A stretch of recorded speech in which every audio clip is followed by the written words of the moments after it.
Here, at the age of 39, I began to be old. As I lay in that dark hour, I was aghast to realize that something within me, long sickening, had quietly died. I felt as a husband might feel, who in the 4th year of his marriage suddenly knew he had no longer any desire or tenderness or esteem for a once beloved wife.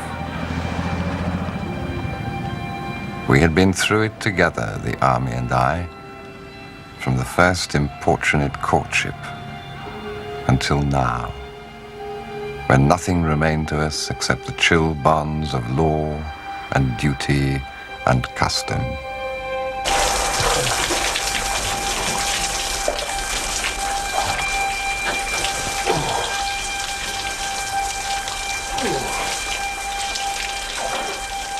We were leaving that day, and I reflected that whatever scenes of desolation lay ahead of us, I never feared one more brutal than this.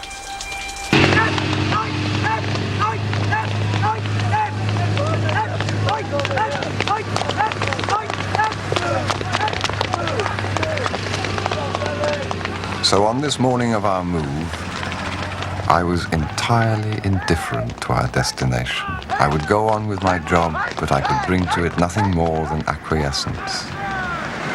When we had marched into this camp in the winter of 1943, I had brought with me a company of strong and hopeful men. Word had gone round among them that we were at last in transit for the Middle East.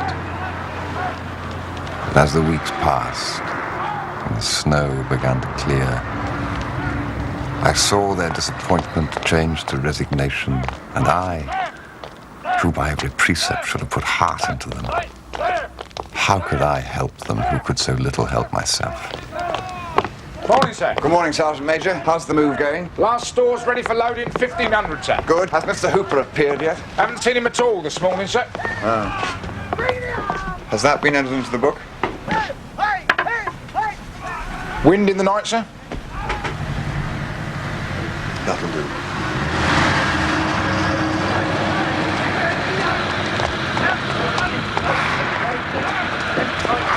Morning, Hooper. Good morning, sir.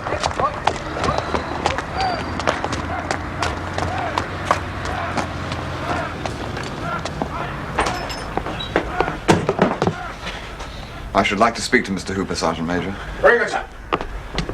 Where the devil have you been? I told you to inspect the lines. How are late? Sorry. Had a rush getting my gear together. That's what you have a servant for. Yeah, well, I suppose you're right, strictly speaking, but you know how it is.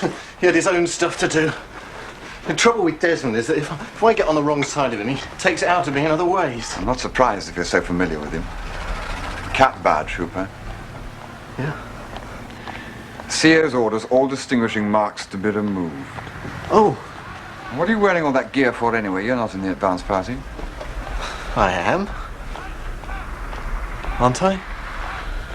Of course you're not. The orders were changed. Don't you ever read the company notice board? You don't mean they've changed it all again? Oh, there you go. Typical shambles. Total inefficiency. They couldn't get away with this in business, I can tell you. Hooper, do you mind inspecting D Squad now? Righty-o. And for Christ's sake, don't say righty-o. Sorry. I do try to remember. It just slips out. CO just coming up, sir. Thank you, Sergeant Major.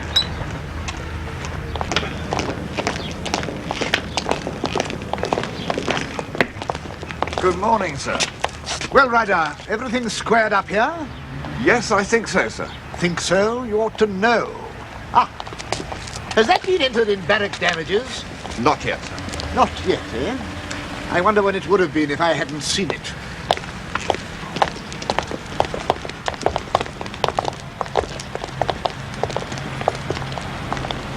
Aha!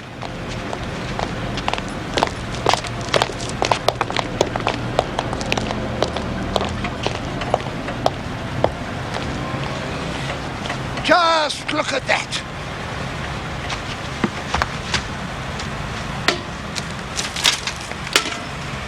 Fine impression that gives to the regiment taking over from us. Don't you know what sets the standard of a regiment? The way it leaves camp, Ryder. Yes, that's bad, sir. It's a disgrace. See that everything here is burned before we leave. Very good, sir. Sergeant Major, would you send over to the carrier platoon and tell Captain Brown that the CO would very much like this ditch cleared up? Right, sir. Remind me, Ryder, what were you in civilian life? I was a painter, sir.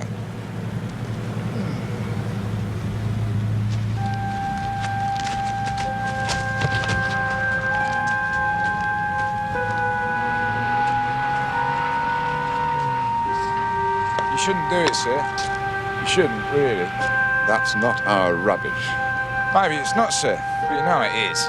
If you get on the wrong side of senior officers, they'll take it out of you right away. What made her get away? When Sandy went off on his outcap, she followed him all the way to Inverary. You can't ram it home to men hard enough. This is top security. If I find any of those female camp followers when we arrive, I shall know there's been a leakage. Right, sir, I'll see there's a new order. I called my wife last night. She hasn't the slightest idea where I am. Doesn't make sense. That's the third time we've copped it this week. Picking on you, old boy. How is the family, by the way? Children sound a bit difficult. Jennifer says they always turn into monsters the minute my leave's That young over. officer over there, isn't he one of yours? Yes, sir. What's his name again? Lieutenant Hooper, sir. His hair needs cutting. He's in no shape to go to a new HQ. I'll tell him, sir. That's the sort of thing, Ryder, that lets down the regiment. It does, sir. I'll see that it's done. My God, the officers they send us now. In my late regiment, if a young officer was intending to go to a new HQ like that, the other subalterns would bloody well have cut his hair for him.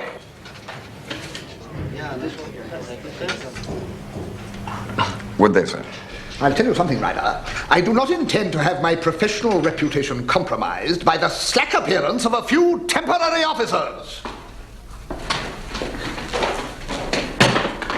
Corporal Deakin? Yes, sir. Get a pair of scissors.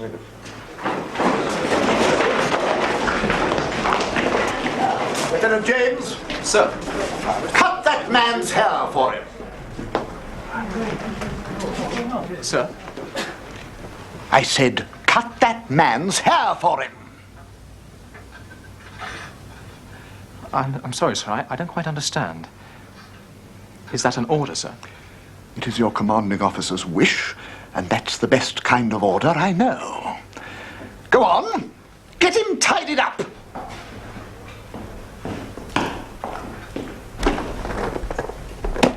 We're going to tidy you up a bit. Sit down, Mr. Hooper.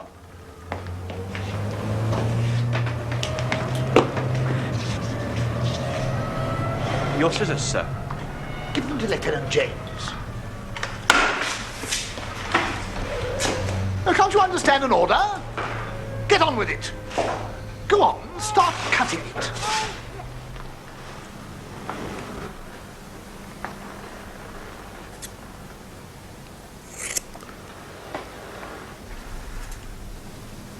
Carry on.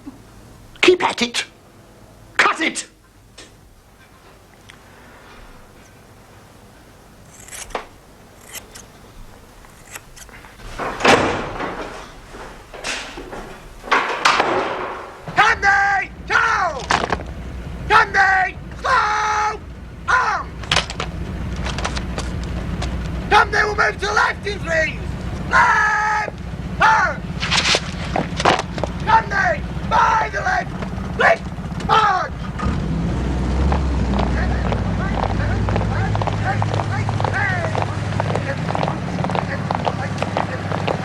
Sorry about your hair, Hooper. Oh, that's all right. It's not the sort of thing that used to happen in this regiment. No hard feelings. I can take a bit of support. I say, any idea where we're off to? None.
thing?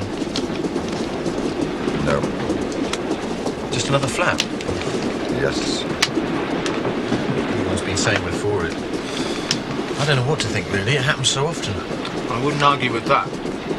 3 times in the last 6 months. It seems so silly somehow, all this drill and training if we never go into action. I shouldn't worry, Hooper. There'll be plenty for everyone in time. Oh, I don't want much, you know. Just enough to say I've been in it. Gas last night, and gas the night before. We're gonna get gas tonight, if we never get gas anymore. When we're gassed, as sick as we can be, God's round the bombing planes from high Germany. They're over us, they're over us. What the hell's going on? We are being sprayed by liquid mustard gas. It's the CO's drill. Hooper, will you see that the windows are shut? Check there are no casualties. And write me a short situation report.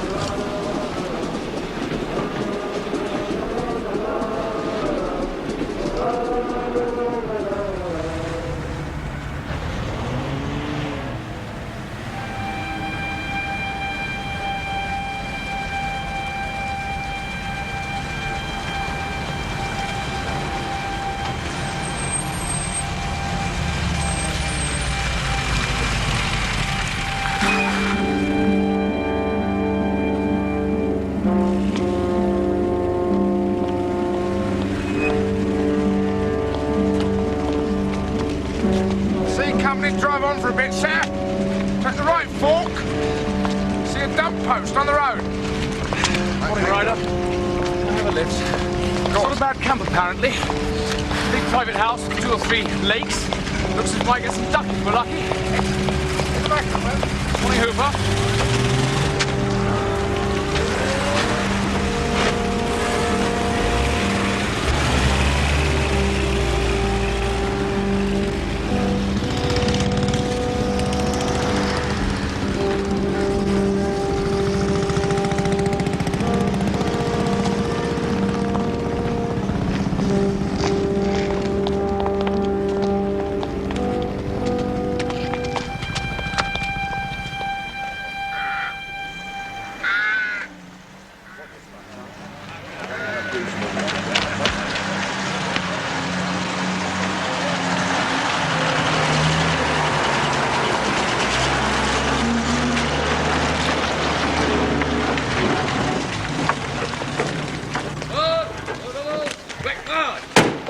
Right, you lot, get it moving.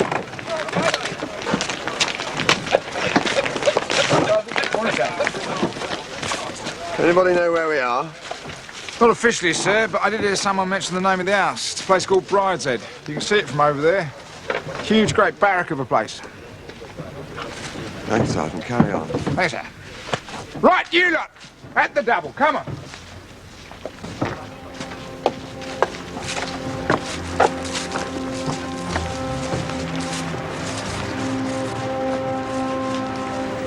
It was as though someone had switched off the wireless, and a voice that had been bawling in my ears incessantly, fatuously, for days beyond number, had been suddenly cut short.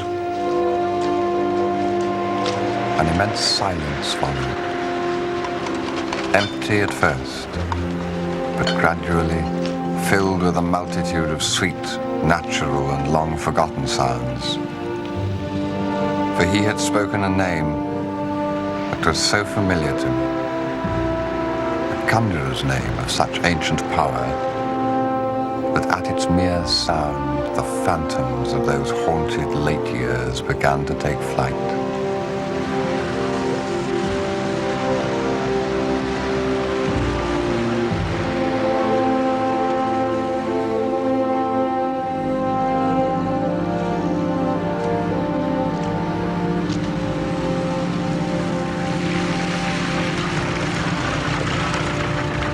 Where are you off to, Hooper? B Company have relieved us. I've just sent the chaps off to get cleaned up. Good. Brigade headquarters are coming here next week. Just had a snoop round the house. Very ornate, I'd call it. And the queer thing, there's sort of RC church attached to it. I had a look in. It's kind of service going on. Just a party and one old man. Felt very awkward. More in your line than mine. The frightful great fountain thing, too, out the back. All rocks and carved old men with trumpets. You never saw such a thing. Yes, Hooper, I did. I've been here before. Oh, well. You'll know all about it, then. I'll just go and get myself cleaned up. See you, Ryder. I had been there before. I knew all about it. First, with Sebastian, more than 20 years ago on a cloudless day in June. That day, too, I had come, not knowing my destination.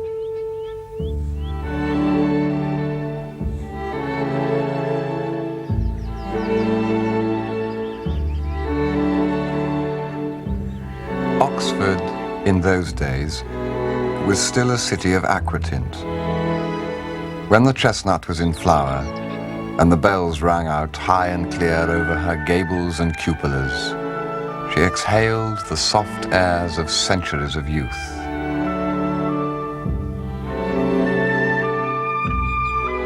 It was this cloistral hush that gave our laughter its resonance and carried it still, joyously over the intervening clamour. It was Eights Week. Here, discordantly, came a rabble of womankind. Echoes of the intruders penetrated every corner, and my own college was no exception. We were giving a ball. Morning, Lunt. Morning, Mr. Ryder. Thank you. Gentlemen who haven't got ladies are asked to eat out as far as possible in the next few days. Will you be lunching in? No, Lunt. To give the servants a chance, they say. What a chance. I've got to buy a pincushion for the ladies' cloakroom.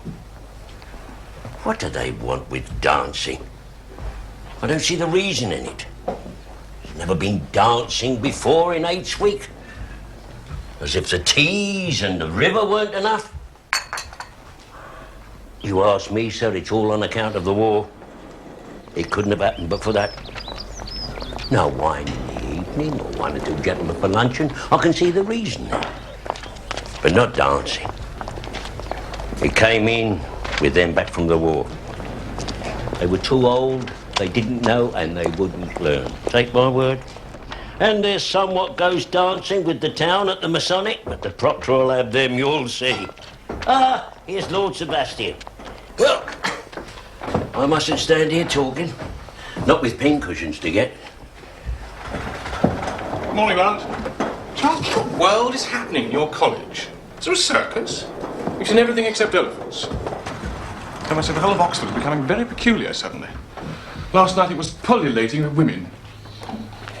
You're to come away with me, at once, out of danger. I have a motor car outside, a basket of strawberries, and a bottle of Chateau Perraguet, which is not a wine you've ever tasted, so don't pretend. It's heaven with strawberries. I shall go and get my things. And bring some money in case we see anything we want to buy. Yes.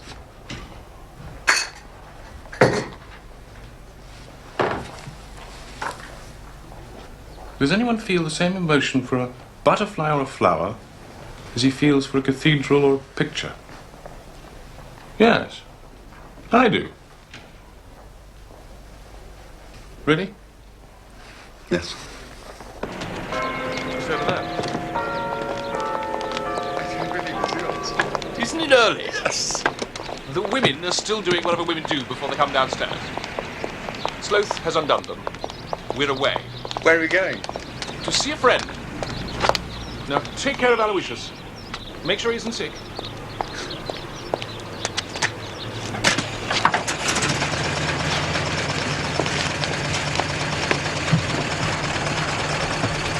Where did you get the car? The property of a very gloomy man called the Hardcott. Do please return the bits to him if I kill myself.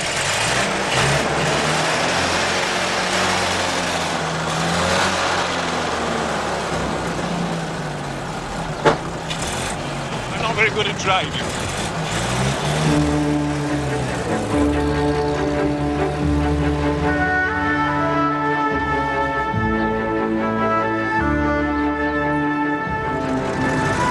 God bless Hardcastle! Whoever he may be! He was supposed to be coming with us. Well, I did tell him 10 o'clock. But he was still in bed at 8. Well, I thought he's not very eager. Much kinder to go without him. Oh, it's a pity neither of us can sing.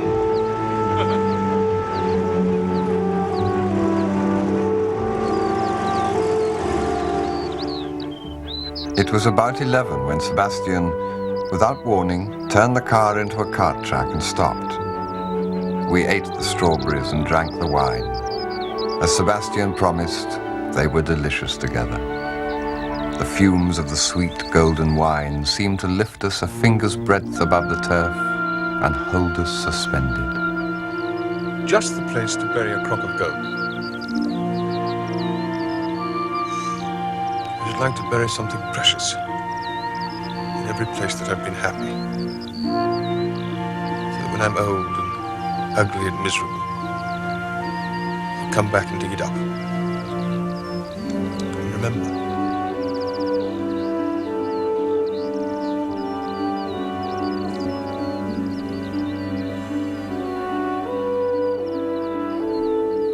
This was my third term at university, but I date my Oxford life from my first meeting with Sebastian, which had happened by chance in the middle of the term before.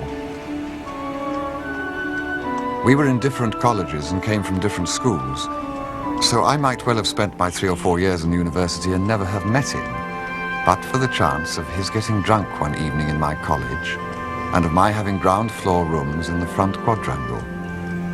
I had been warned of the dangers of these rooms by my cousin Jasper, who alone, when I first came up, thought me a subject for detailed guidance.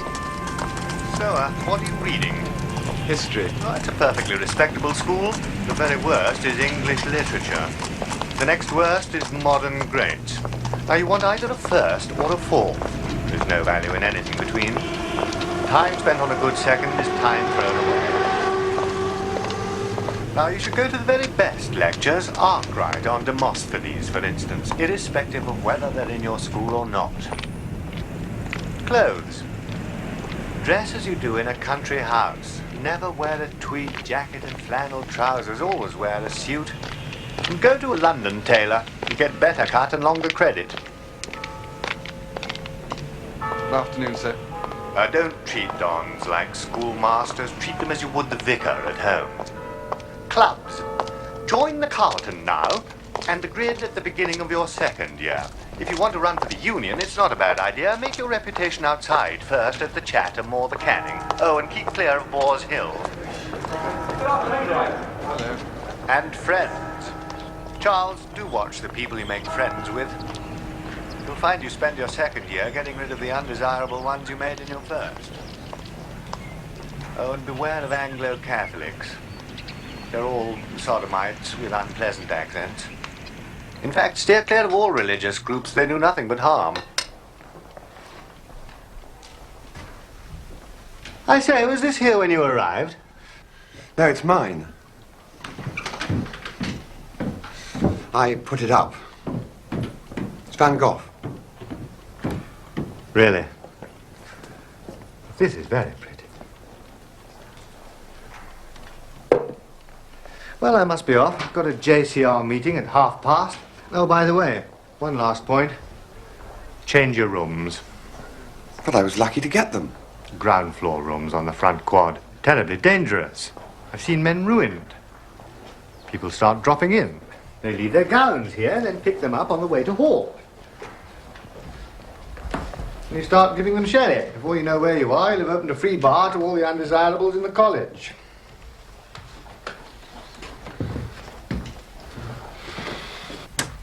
I do not know that I ever consciously followed any of this advice. I certainly never changed my rooms. There were gillyflowers growing below the windows, which on summer evenings filled them with fragrance.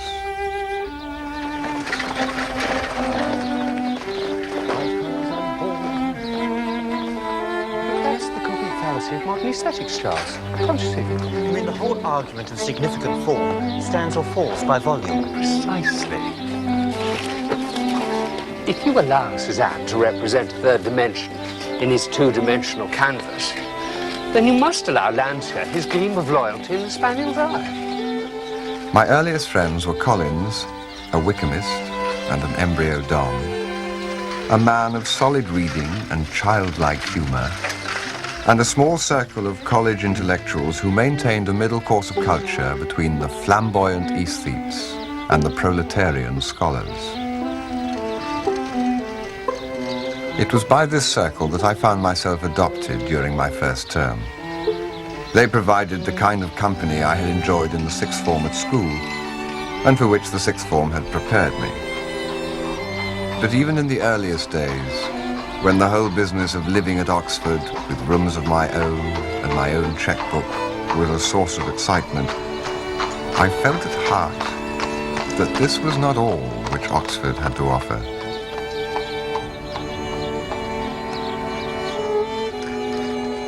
I knew Sebastian by sight long before I met him. That was unavoidable, for from his first week he was the most conspicuous man of his year by reason of his beauty, which was arresting, and his eccentricities of behavior which seemed to know no bounds. My first sight of him was in the door of Germa's, and on that occasion I was struck less by his looks than by the fact that he was carrying a large teddy bear.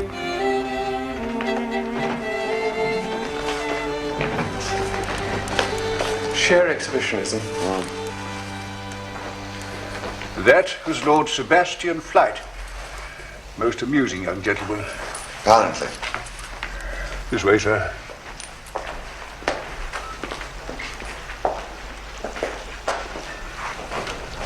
He's the Marquis of Marchmain's second boy.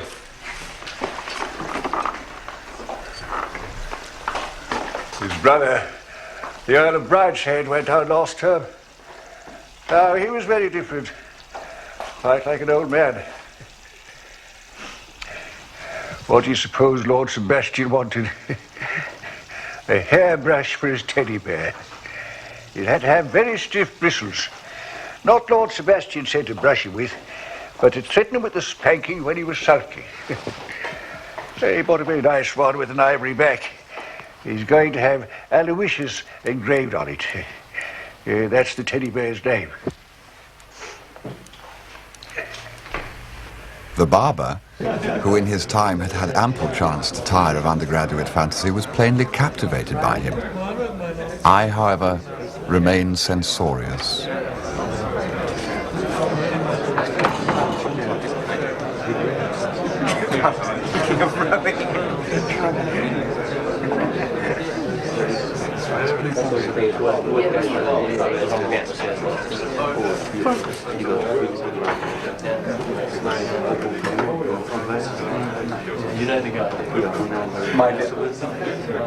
And subsequent glimpses of him did not soften me, although Collins, who was reading Freud, had a number of technical terms to cover everything.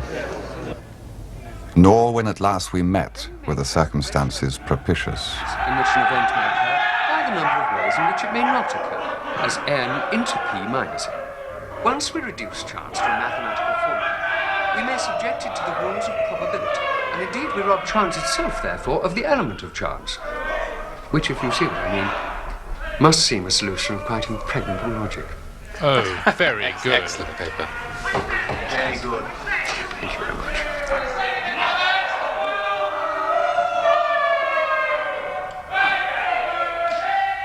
There was a question. I wanted simply to ask if the laws of mathematics can be understood by reason. I think I can anticipate your question. If the possibility exists that chance itself exists in a rational universe, then the workings of chance must be explained by rational processes.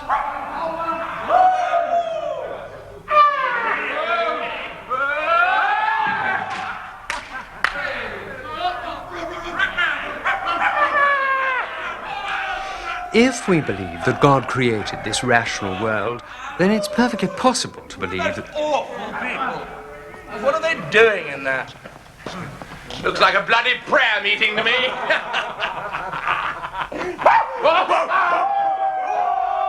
Look, if God is ultimately responsible for formulating Newton's law of gravity, may he not, so runs my argument, fulfill his purpose by using the infinite instances which we call chance.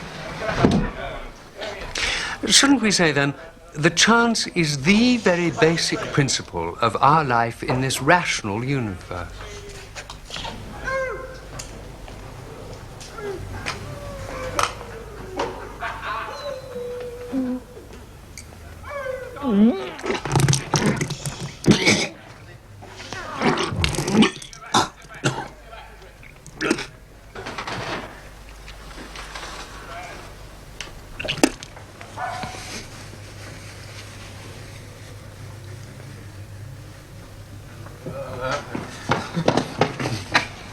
All right, old Dad.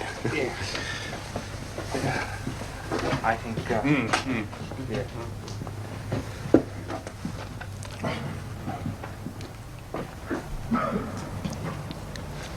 I trust that you will forgive my friend. The wines were too various.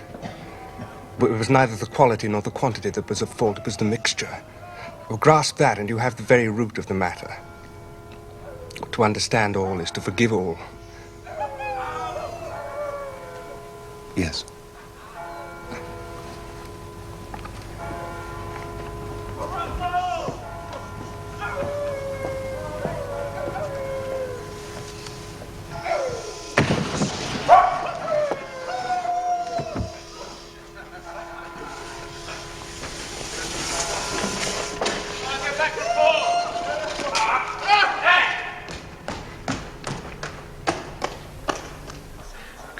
Jugs of mulled claret, and this has to happen. You couldn't even get to the window, could you? Them that can't keep it down are better without it.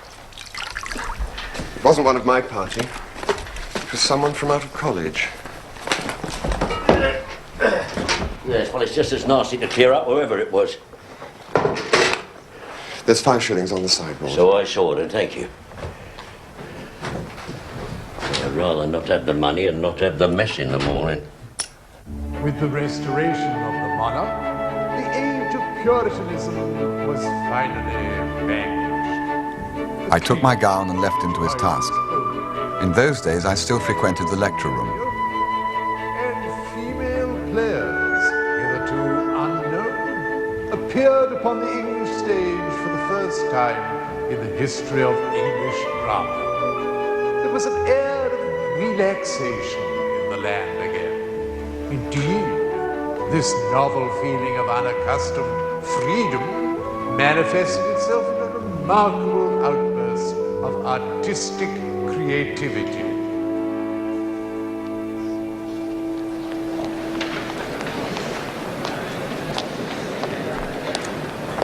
You've seen your room.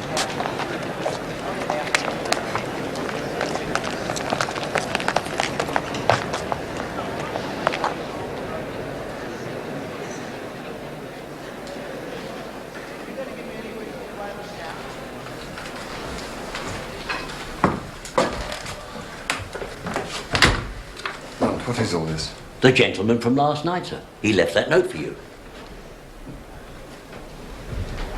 I'm very contrite.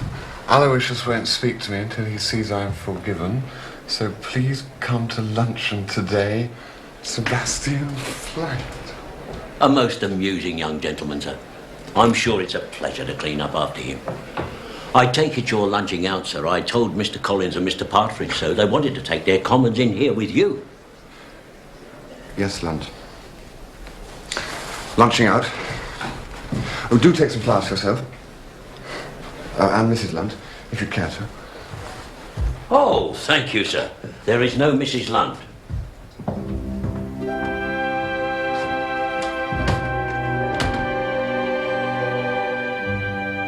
I went there uncertainly, for it was foreign ground, and there was a tiny, priggish, warning voice in my ear which, in the tones of Collins, told me it was seemly to hold back.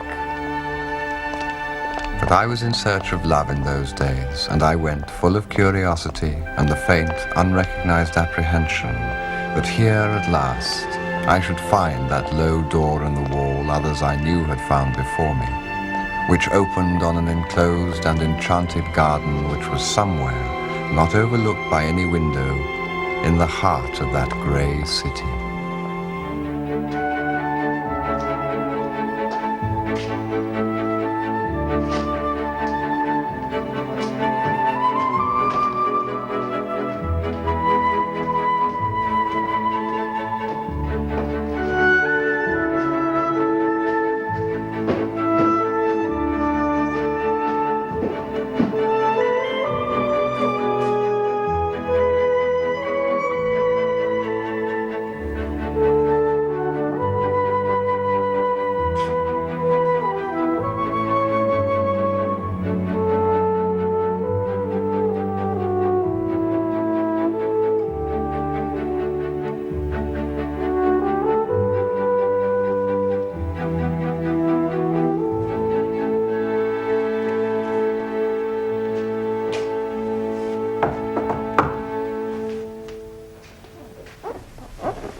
I've just counted them. There are 5 each and 2 over, so I'm having the 2. I'm unaccountably hungry today. I placed myself unreservedly in the hands of that obliging little chemist in the High, and now I feel so drugged that I've almost begun to believe that the whole of yesterday evening was a dream. Please don't wake me up. Hello.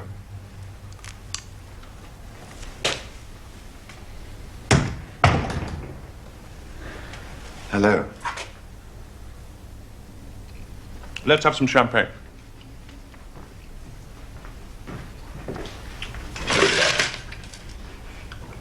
Thank you for the flowers. My room looks like a hothouse.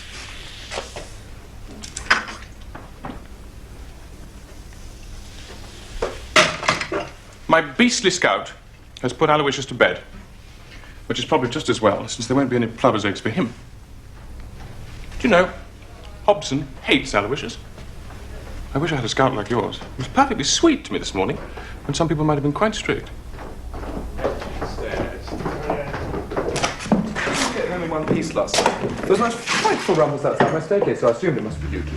Nonsense. We're as quiet as mice. So damn close thing, though. Went back with Alice there. As each guest came into the room, he made first for the plover's eggs, then noticed Sebastian, and then myself, with a polite lack of curiosity which seemed to say, we should not dream of being so offensive as to suggest that you never met us before. I say, plover's eggs! First I've seen this here. Where'd you get them? Mummy sent them from Brideshead. They always lay early for her. If I can't get up with that kind of thing,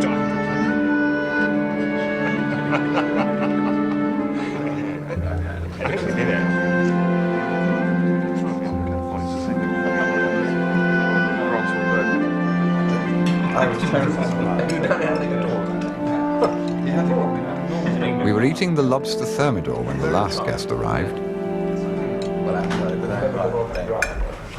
My dear, I couldn't get away before. I was lunching with my preposterous tutor.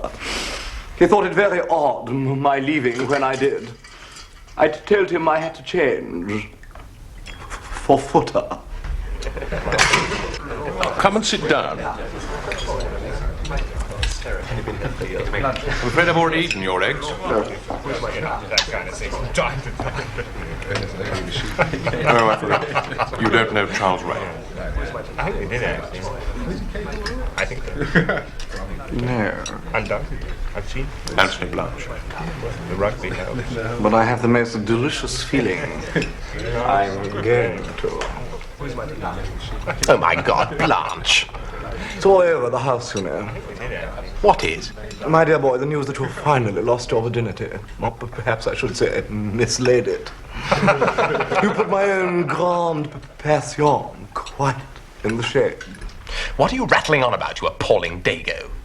If you're going to be horrid about my cosmopolitan upbringing, I shall tell how you borrowed 300 francs to spend a torrid night with that elderly drab in the Touquet. It was a niggardly sum to pay for her trouble. And what a trouble. Charles, don't look so serious. You don't mean to say you let boy have a go at your Duchess? My affair with the Duchess of Vincennes was on an altogether higher plane than any of you hobbledehoys can conceive. Do you know what it was that cemented our love? We used the same colored varnish for our toenails.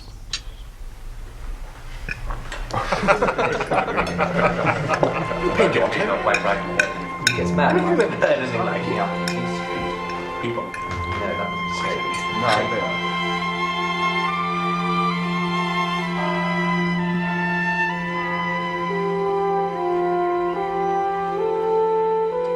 Time is now propitious, as he guesses. The meal is ended. She is bored and tired.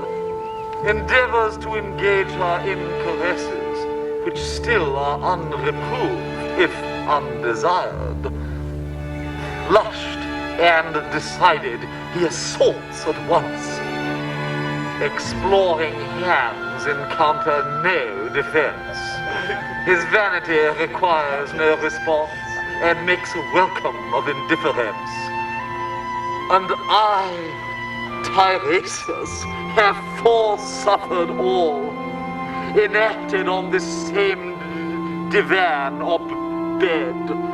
I who sat by Thebes below the wall and walked among the lowest of the dead, bestows one final patronizing kiss and gropes his way, finding the stairs unlit.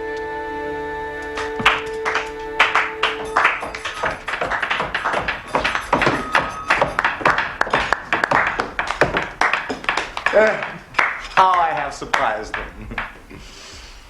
All boatmen are Grace darlings to me. Too much, Rosie. Too much. Now we have to cope with these terrible squares. Something had to be done about that damn Nancy. You can help me out. I'll see you enough of him.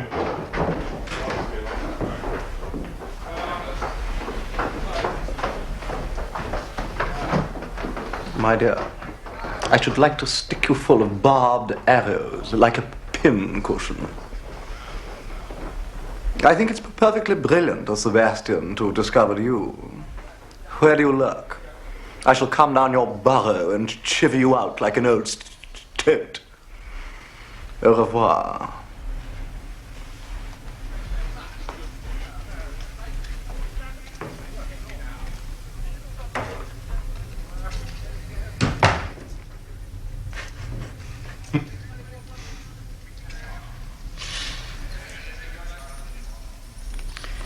Well,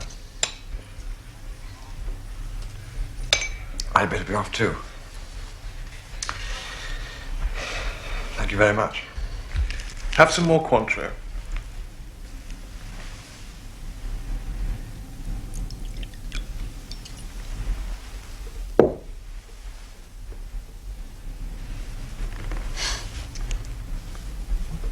Then I must go to the Botanical Gardens. Why? To see the ivy.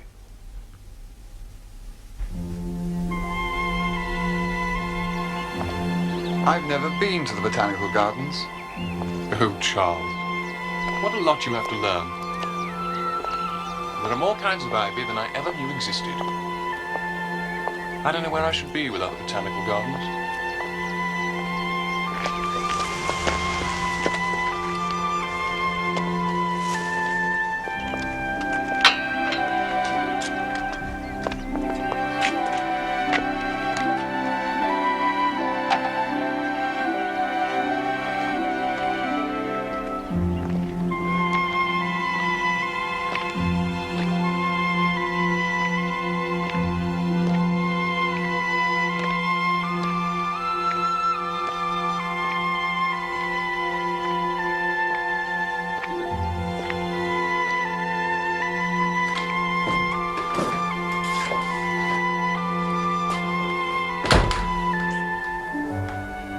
When at length I returned to my rooms, I found them exactly as I had left them that morning.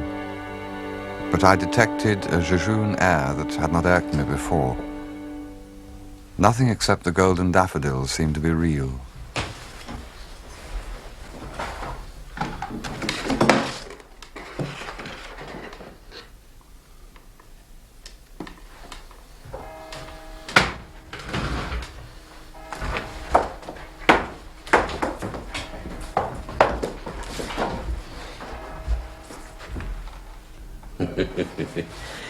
If you ask me, sir, I was never very fond of that myself. I suppose you'll be wanting me to get rid of it next. Though where I'd have room for it is nobody's business.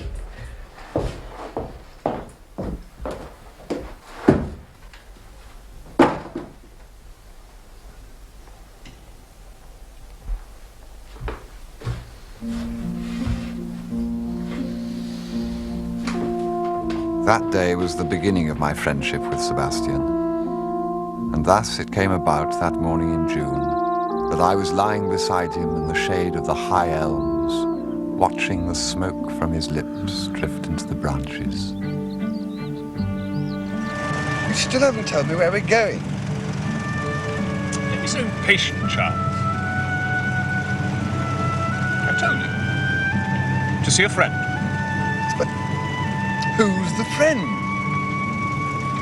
Name of Hawkins. But who is Hawkins? Wait and see.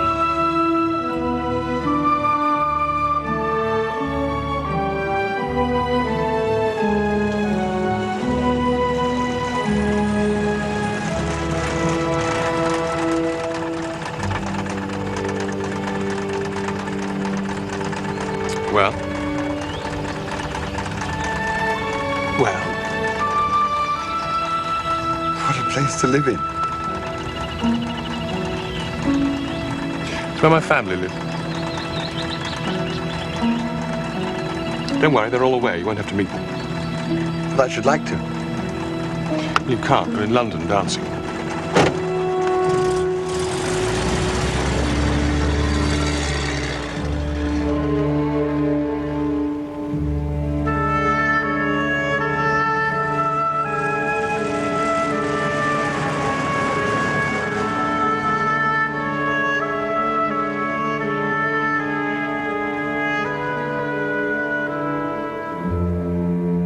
Everything's shut up. We'd better go in this way.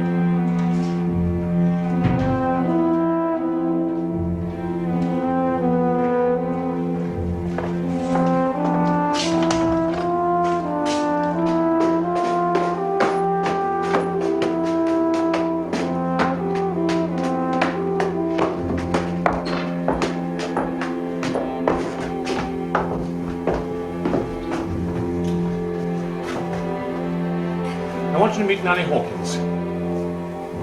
That's what we've come for.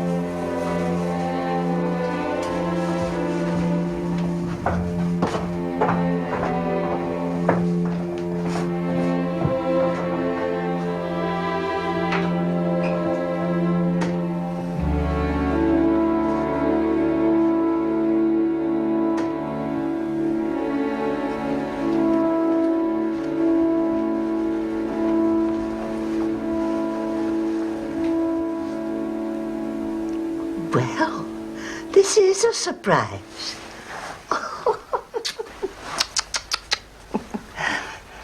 Who's this? I don't think I know him. Well, this is Mr. Charles Ryder, Nanny. Friend of mine from Oxford. Oh, How do you do, Mrs. Hawkins? how do you do? You've come just the right time. Julia's here for the day. She was up with me nearly all the morning telling me about London. Such a time they're all having. You must have just missed her. It's the Conservative women. She won't be long. She's leaving immediately after her speech before the tea. I'm afraid we may miss her again, Nanny. Oh, don't do that, dear. It'll be such a surprise to her seeing you. Though she ought to wait for the tea. I told her. It's what the Conservative women come for. Well, what's the news? Are you studying hard at your books? Not very, I'm afraid, Nanny. Cricketing all day long, I expect, like your brother. He found time to study too, though. Oh, well, did you see that that piece about Julia in the paper?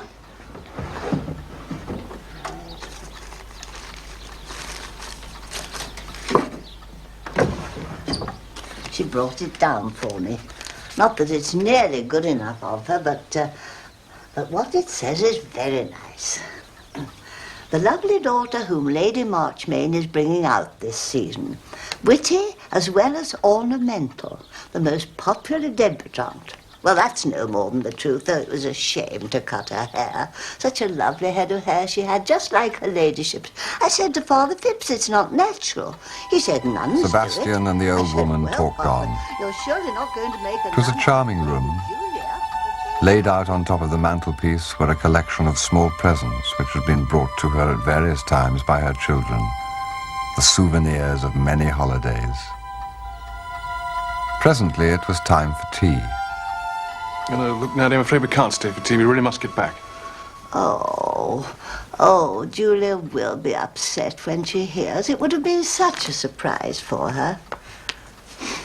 Goodbye, Nanny. Bye, love. Come on, Charles.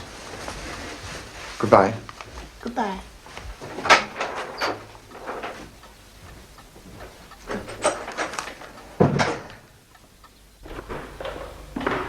Poor Nanny. She does lead such a dull life. I've a good mind to bring her to Oxford to live with me. And you should always be trying to send me to church. We must go quickly before my sister gets back. Who are you ashamed of, her or me? I'm ashamed of myself. I'm not going to let you get mixed up with my family. They're so madly charming. All my life they've been taking things away from me. If they once got hold of you with their charm, they make you their friend and not mine, and I won't let them. All right. I'm perfectly content. But aren't we going to go and see some more of the house? So shut up. I came to see Nanny. On Queen Alexander's Day, it's all open for a shilling. Come and look if you want to.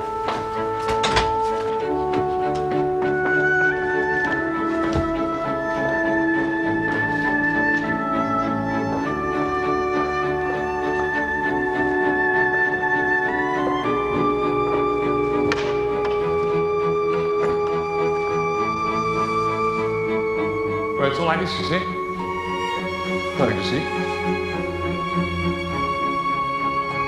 A few pretty things I'd like to show you someday. Not now. But there's the chapel. You must see that.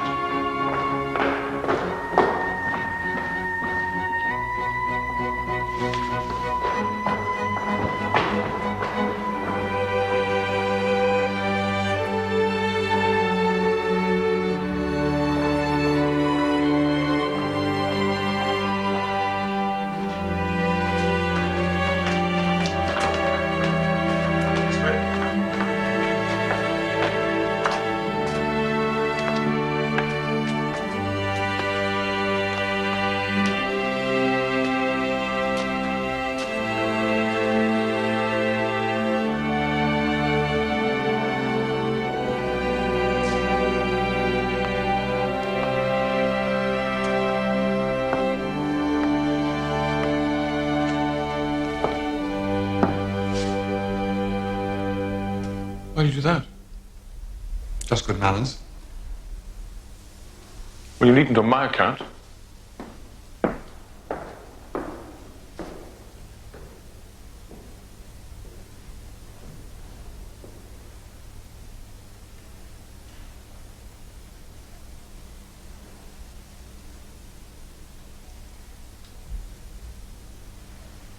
So you wanted to do sightseeing?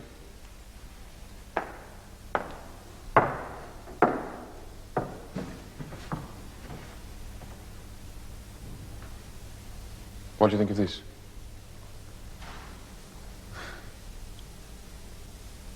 Golly.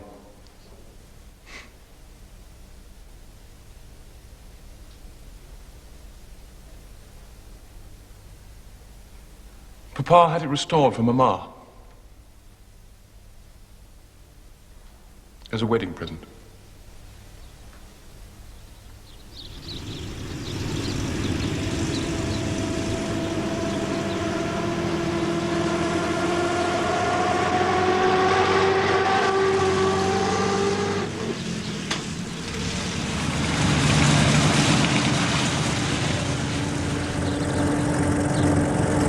Julia, we only just got away in time.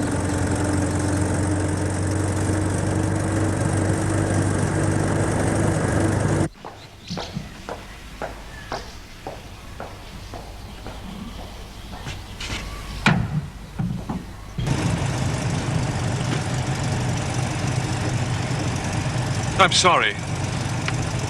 I'm afraid I wasn't very nice this afternoon. Brideshead often has that effect on me.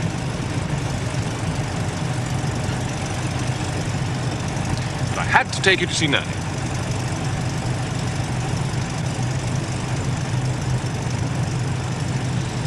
I don't keep asking you questions about your family. Neither do I about yours. But you look so inquisitive. You're so mysterious about them. I'd hoped I was mysterious about everything. Perhaps I am rather curious about people's families. Because it's not a thing I know much about. There's only my father and myself. An aunt used to keep an eye on me, but my father drove her abroad. You don't know what you've been saved. There are lots of us. Look them up in Debrett.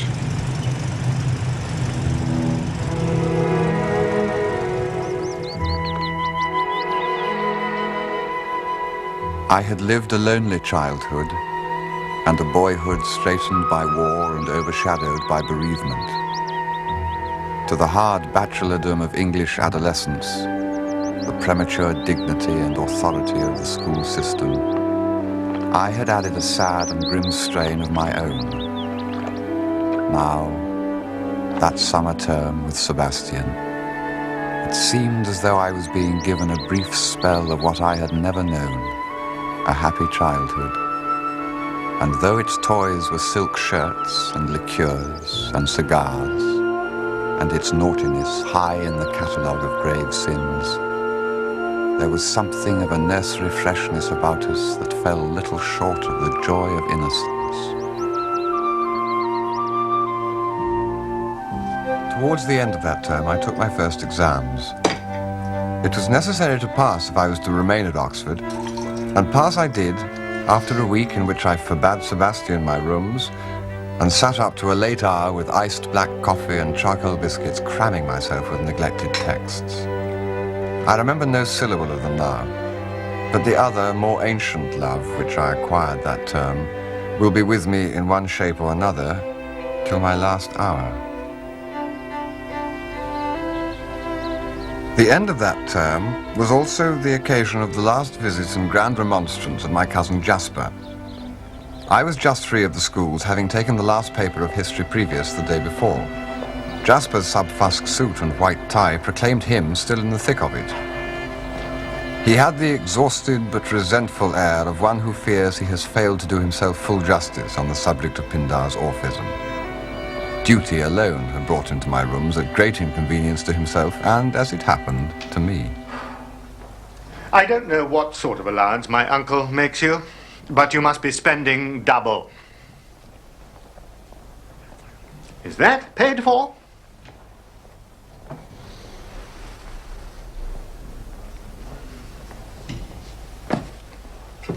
For these? Or this peculiarly noisome object? Yes. I had to pay cash for the skull.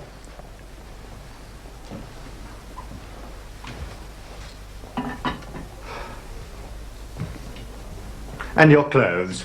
Your present get-up seems an unhappy compromise between the correct wear for a theatrical garden party in Maidenhead and a glee-singing competition in a garden suburb. I'm sorry if it disturbs you. And drink. No one minds a man getting tight once or twice a term. In fact, he ought to on certain occasions.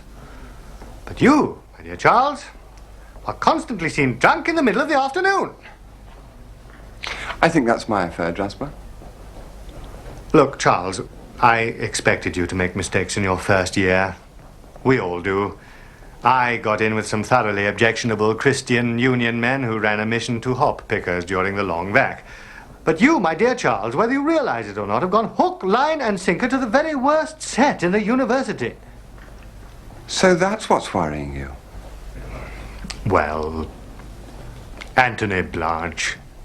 There's a man there's absolutely no excuse for. I don't particularly like him myself. Well, he's certainly always hanging about here. You realize the stiffer element in college don't like it. They won't stand for him at the house. They threw him in Mercury last night. I heard. You may think that living in digs, I don't know what goes on in college, but I hear things. In fact, I hear too much.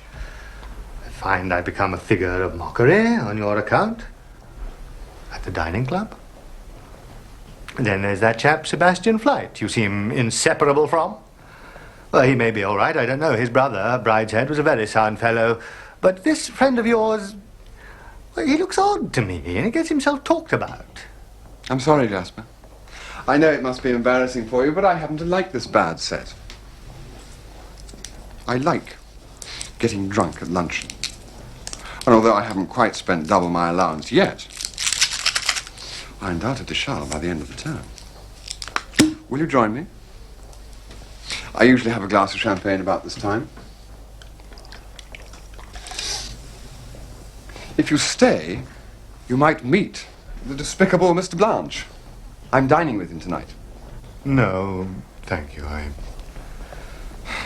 have Greek history and morals on Monday. So my cousin Jasper despaired. Looking back, there is little I would have left undone, or done otherwise. Perhaps now I could match my cousin Jasper's gamecock maturity with a sturdier fowl. I could tell him that to know and love one other human being is the root of all wisdom.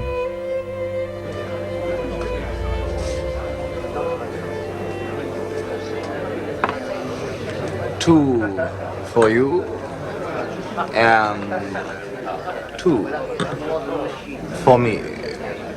Yum, yum.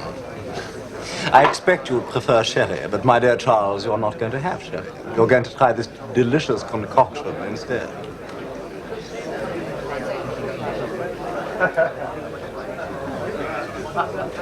What is it? Brandy Alexander. You don't like it? Then I'll drink it for you. 1, 2,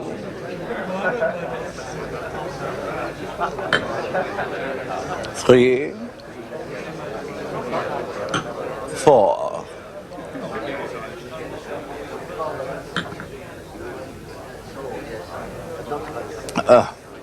Down the little red lane they go. How the students stare. I'm not surprised, Anthony. I'm a little out of sympathy with the undergraduates for the moment. That's why we're dining at 10. Who else is coming? No one. I've got you to myself tonight.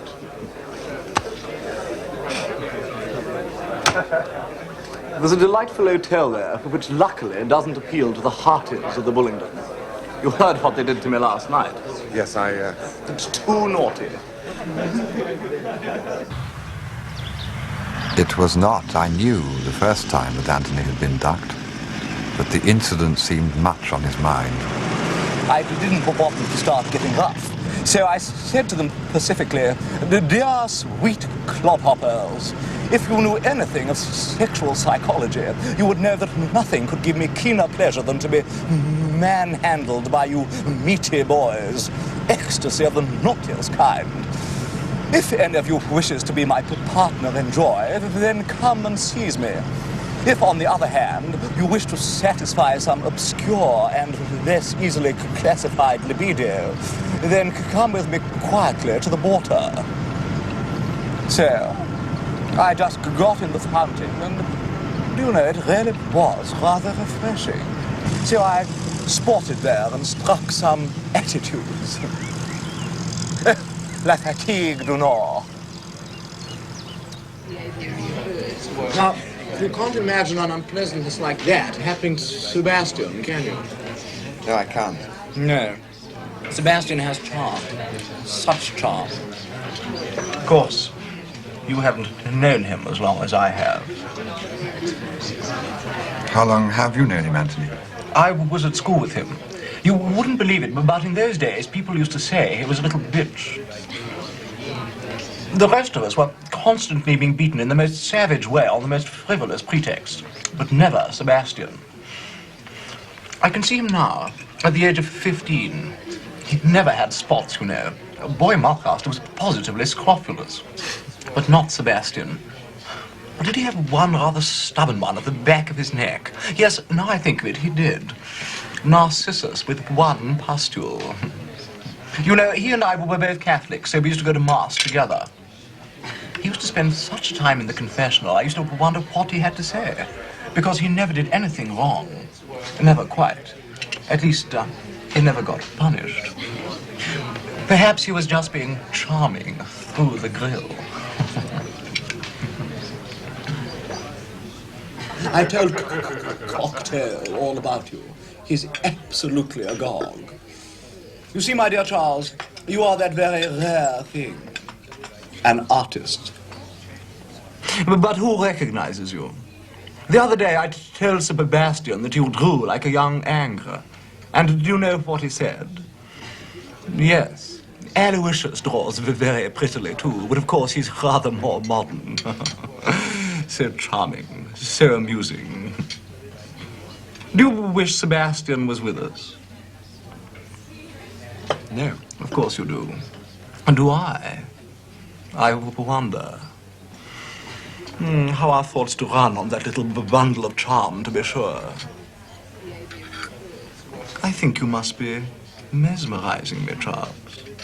I bring you here at very considerable expense, simply to talk about myself. And I find I talk of no one except Sebastian. It's odd, because there's really no mystery about him, except how he came to be born of such a very sinister family. It's when one gets to the parents that a bottomless pit opens. My dear, such a pair. They were married for 15 years or so, and then Lord Marshmain went off to war. He never came back, but formed a connection with a highly talented dancer. Why doesn't she divorce him? Because she's so pious. My dear, you would think that old reprobate had tortured her, stolen her patrimony, flung her out of doors, roasted, stuffed, and eaten her children, and gone frolicking about, wreathed in all the flowers of Sodom and Gomorrah. She's a bloodsucker, my dear, a bloodsucker. You can see the tooth marks on all her victims. It's witchcraft. There's no other explanation. So you see, we mustn't altogether blame Sebastian.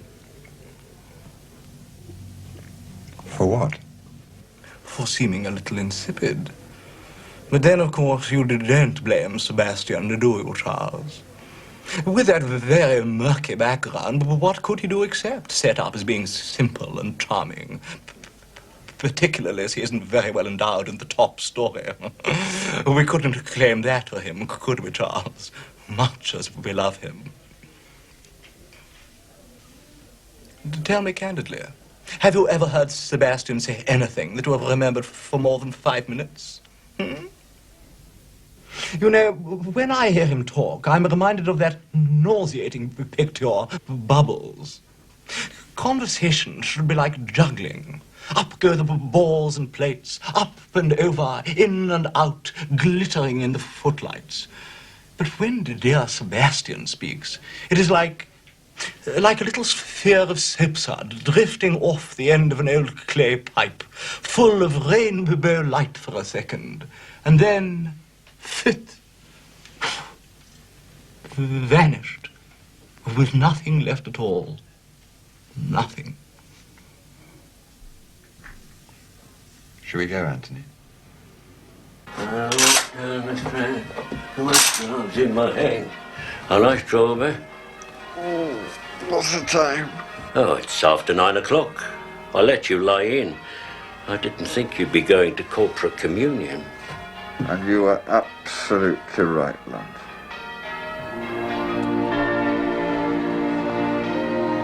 It was the last Sunday of term, the last of the year. It was nearly 11 when I left, and during my walk I heard the change ringing cease and all over the town give place to the single chime which warned the city that service was about to start.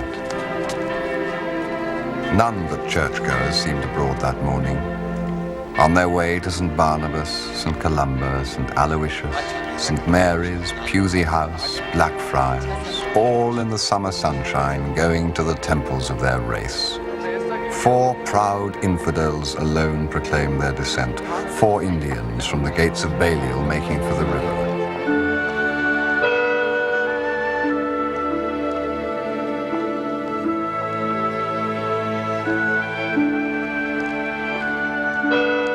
So, through a world of piety, I made my way to Sebastian.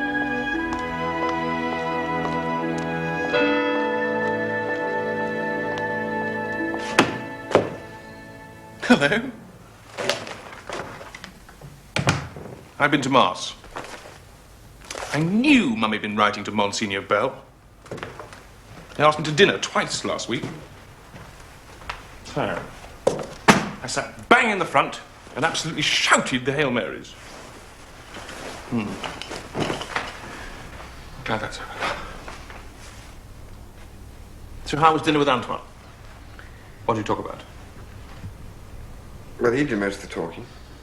That's not unusual. Did you know him at Eton? Hardly. He was sacked in my first half. I mean, I do remember seeing him about a bit. Did he go to church with you? Don't think so. Why?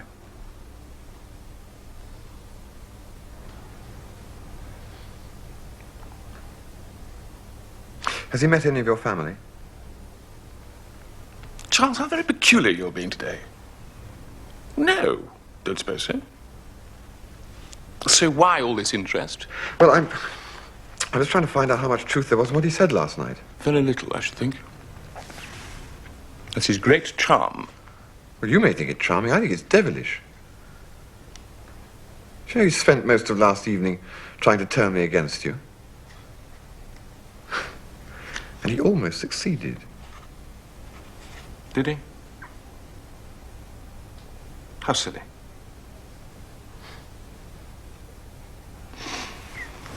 Aloysius would not have approved of that at all. What are you, pompous old bear?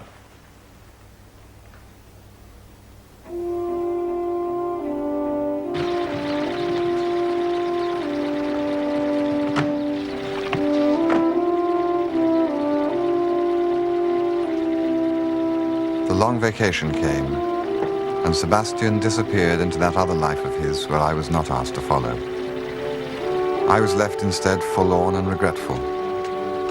I returned to my father's house without plans and without money.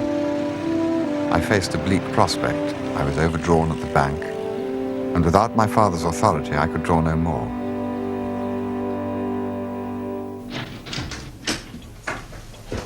My dear boy, they never told me you were here. Hello, Father. Did you have a very exhausting journey? They gave you tea. Yes. Mrs. Abel brought me some. Well, I've just made a somewhat audacious purchase at Summershine's. A terracotta bull of the 5th century. I was examining it and so forgot your arrival. Was the carriage very full? No. I managed to get a corner seat. Good.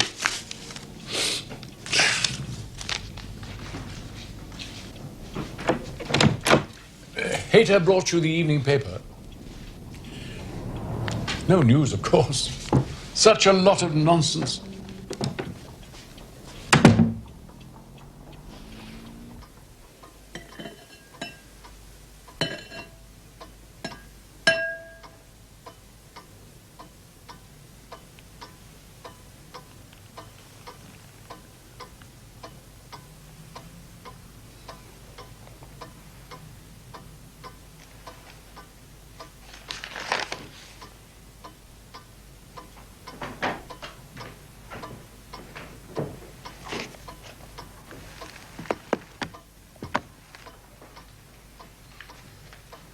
What do you like to drink? Hater, what have we for Mr. Charles to drink? There's some whiskey. There's whiskey. Perhaps you like something else. What else have we? There isn't anything else in the house, sir. There's nothing else. You must tell Hater what you would like and he will get it in.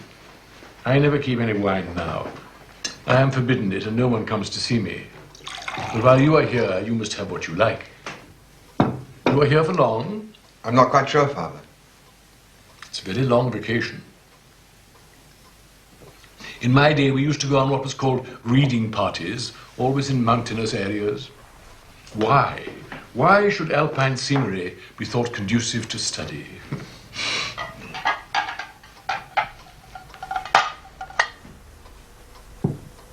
I had thought of putting in some time at an art school. My dear boy, you'll find them all shut. The students go to Barbizon or such places and paint in the open air. There was an institution in my day called a sketching club. Mixed sexes, bicycles, pepper and salt knickerbockers, Holland umbrellas, and it was popularly thought, free love. Such a lot of nonsense. I expect they still go on. You might try that. One of the problems of the vacation, Father, is money. Oh, I shouldn't worry about a thing like that at your age. You see, I've run rather short. Yes?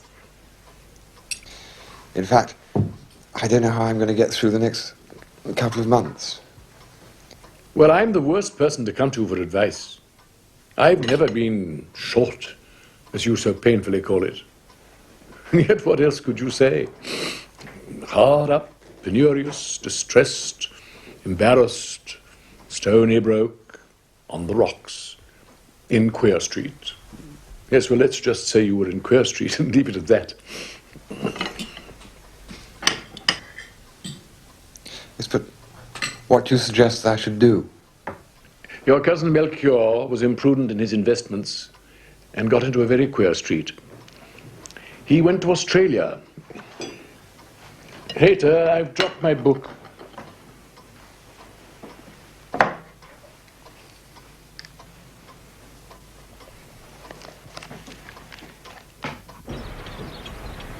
During the sultry week that followed, I saw little of my father during the day. He spent hours on end in his study. Now and again I would hear him go out, sometimes for half an hour or less, sometimes for a whole day. Ah, so there you are. Splendid, splendid. Very warm today. Very warm. Yes.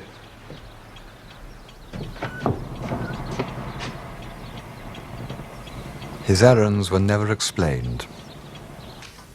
The dinner table was our battlefield.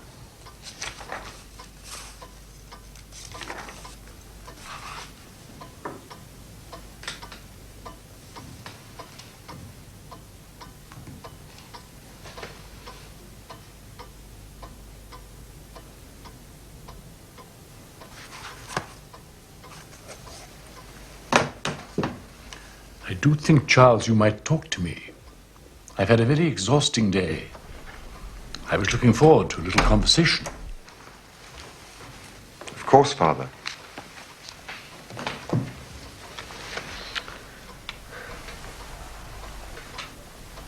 What should we talk about? Cheer me up. Take me out of myself. Tell me about the new plays. But I haven't been to any. You should, you know. You really should. It isn't natural in a young man to spend all his evenings at home. Well, Father, as I told you, I haven't much money to spare for theatre going. My dear boy, you must not allow money to become your master in this way. Why, at your age, your cousin Melchior was part owner of a musical piece. It was one of his few successful ventures. You should go to the play as part of your education. I received one letter from Sebastian. It was written on and enveloped in heavy Victorian mourning paper, black coroneted and black bordered. Dearest Charles, I found a box of this paper at the back of the bureau. So I must write to you as I'm mourning for my lost innocence. It never looked like living. The doctors despaired of it from the start. Soon I'm off to Venice to stay with Papa in his palace of sin. I wish you were coming. I wish you were here. I'm never quite alone.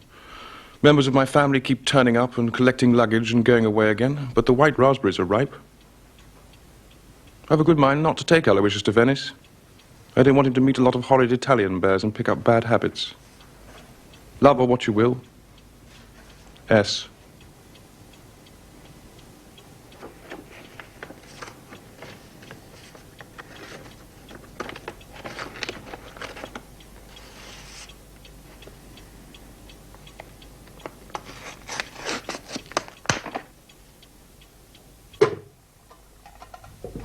Strife was internecine during the next fortnight, but I suffered the more, for my father had greater reserves to draw on. One day, by chance, a weapon came to hand. I met an old acquaintance of school days named Jorkins.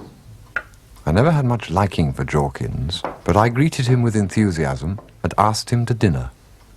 My father was quick to retaliate. He made a little fantasy for himself that Jorkins should be an American. So nice of you to come all this way, Mr. Jorkins. Oh, it isn't far. It's really only a matter of minutes. Ah, science annihilates distance. You are over here on business. Well, I'm in business, if that's what you mean. I had a cousin who was in business. You wouldn't know him, it was before your time. I was telling Charles about him only the other night. He has been much in my mind. He came a cropper. You find his misfortune a subject for mirth. Or perhaps you are unfamiliar with the word I used. You, no doubt, would say, folded up. Well, I don't know that. I mean... I suppose with your standards, you find our life here very parochial. My father was master of the situation. Nonetheless, there are fine things to Throughout see. the evening, he played a delicate one-sided parlor game with him, explaining any peculiarly English terms in the conversation, translating pounds into dollars, so that my guest was left with the vague sense that there was a misconception somewhere as to his identity, which he never got the chance of explaining. I mean, if... Only once I thought my father had gone too far. Of course, I'm afraid, living in London, you must sadly miss your national game.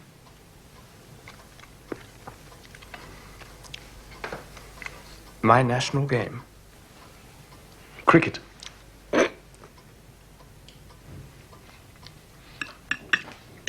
Never mind. I've decided to diversify Charles' evenings at home. Tonight I have a surprise. I've asked a few young friends over for a little music making. Charles, you know the Orm Herricks. Did you know that Miss Orm Herrick was a student of the cello? She's going to play for us tonight after dinner.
duty. Goodbye then, Mr. Jorkins. I hope you'll pay us another visit the next time you cross the herring pond. Goodbye, Mr. Ryder, and thank you. I'm so sorry I have to leave. I'll just see him out. Father. Such a versatile young man. You must ask him again, soon.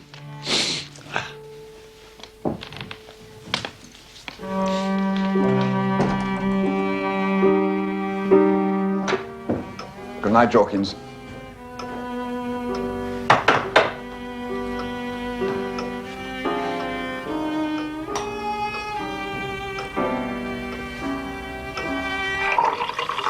What very dull friends I have.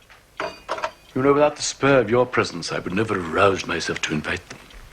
I've been very neglectful about entertaining lately. Now you are paying me a long visit. I will have many such evenings. You liked Miss Orme Herrick? No. No? Was it her little moustache you objected to, or her very large feet? Do you think she enjoyed herself? No. That was my impression also. I doubt if any of our guests will count this among their happiest evenings. That young foreigner played atrociously, I thought. Where can I have met him? And Miss Constantia Smithick, where can I have met her? But the obligations of hospitality must be observed. While you are here, you shall not be dull.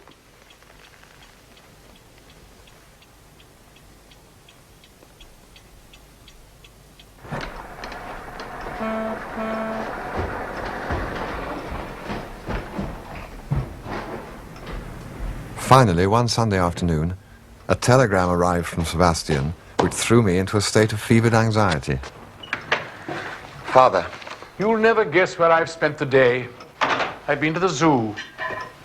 It was most agreeable. The animals seemed to like the sunshine so much. Father, I have to leave at once. Yes? A friend of mine, he's gravely injured. I must go to him. There's a train in about half an hour. Gravely injured, come at once, Sebastian. Well, I'm sorry you're upset. Reading this message, I do not think that the accident will be quite so serious as you seem to think. Otherwise, it would hardly be signed by the victim himself. Still, of course, he may well be fully conscious, but blind or paralyzed with a broken back. Why exactly is your presence so necessary? You have no medical knowledge. You are not in holy orders. Do you hope for a legacy? I'm told he's a great friend. Well, Orme Herrick is a very great friend of mine, but I should not go tearing off to his deathbed on a warm Sunday afternoon. I rather doubt whether Lady Orme Herrick will welcome me. However, I see you have no such doubts.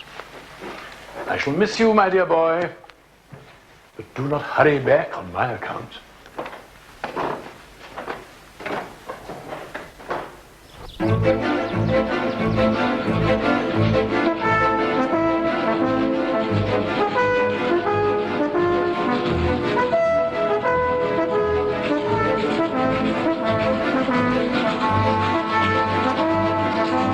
Fear worked like yeast in my thoughts, and the fermentation brought to the surface in great gobs of scum the images of disaster.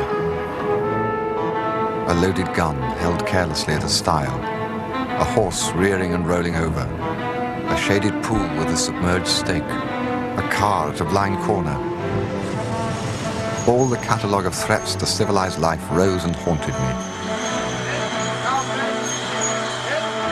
I even pictured a homicidal maniac mouthing in the shadows, swinging a length of lead pipe. Keisha?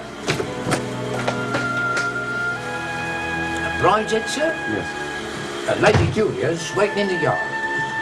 Hello.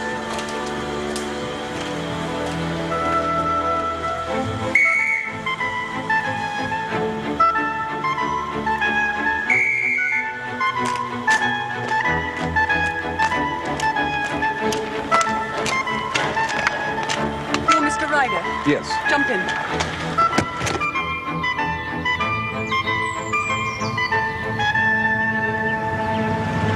How is he? Oh, he's fine. Have you had Yes, on the train. Well, I expect it was beastly. There's some more at home. Sebastian and I are alone, so we thought we'd wait for you.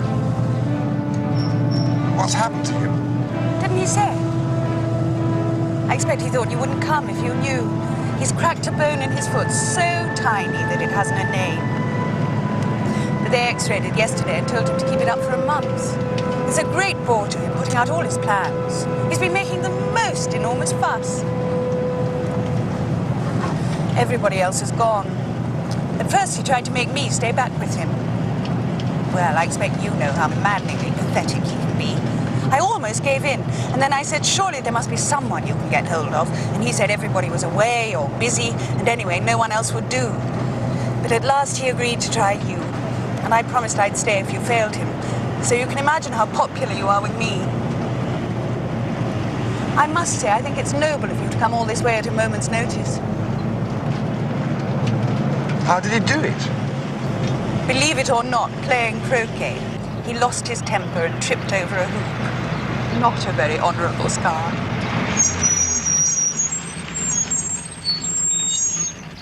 She so much resembled Sebastian that sitting beside her, I was confused by the double illusion of familiarity and strangeness. I hate driving at this time of the day. There doesn't seem anyone left at home who can drive a car. Sebastian and I are practically camping out. Cigarette? No, thanks. Light one for me, will you?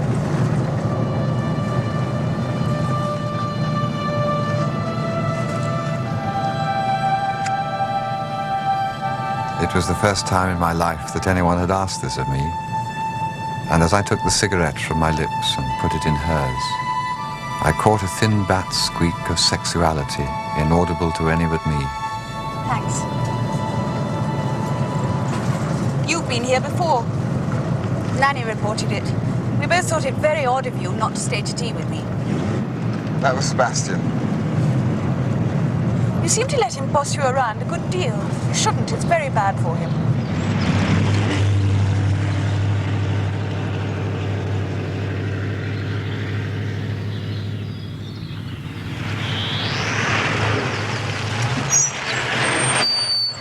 Here we are.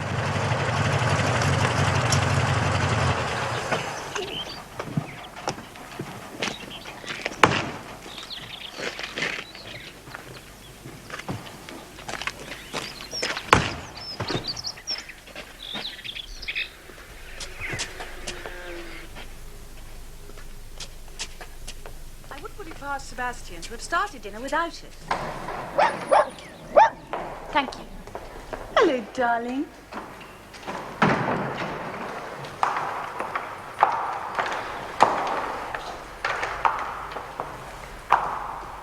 Thank you, Wilcox. Well, darling, I've collected your chum. I thought you were dying. I thought so too. The pain was excruciating. Julie, do you think if you asked him, Wilcox would give us champagne tonight? I hate champagne. And Mr. Ryder has already had dinner. Mr. Ryder? Mr. Ryder? Charles drinks champagne at all hours. You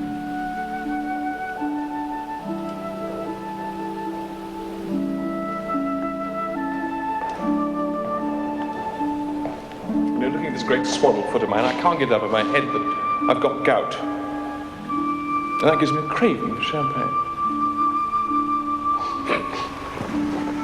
Ow! Which way?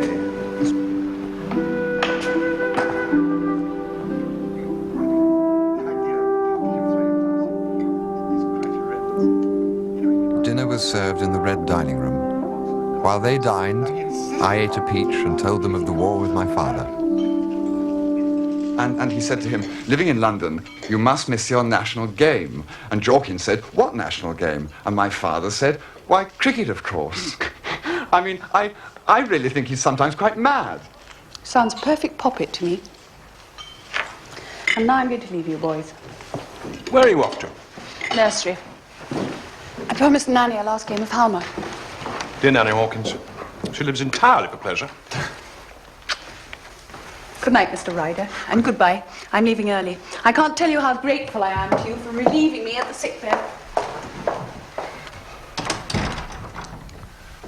My sister's very pompous tonight. I don't think she cares for me. I don't think she cares for anyone very much. I love her. She's so like me. Do you? Is she? In looks, I mean, in the way she talks. I wouldn't love anyone with a character like mine. Charles, we're going to have a heavenly time alone.